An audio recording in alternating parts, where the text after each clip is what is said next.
Magandang umaga mga kapamilya. Magkapet pandasal muna tayo. Ako si Risa Singson Kaupeng, Editor-in-Chief ng Kirigma Magazine. May kwento ang dalawang mama sa isang construction site. Pareho silang naglalatag ng tisa. May isang lumapit sa unang mama at tinanong, "Anong ginagawa mo?" Sagot ng unang mama, "Nagpapatong-patong ako ng tisa."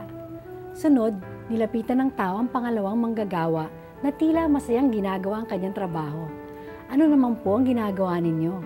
Sagot ng pangalawang mama, "Nagtatayo ako ng isang katedral para sa ikaluluwalhati ng Diyos." Pansinin niyo na pareho naman ang ginagawa ng dalawang mama. Ngunit ang taong may layunin ay may misyon at matinding dahilan para sa kanyang ginagawa. Kung wala ito, madali tayong mawawalan ng gana sa ating ginagawa.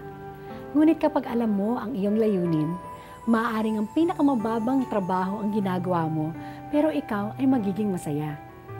Kapag tayo ay kabilang sa isang marangal na gawain, pati ang tila hangal na trabaho ay may katuturan.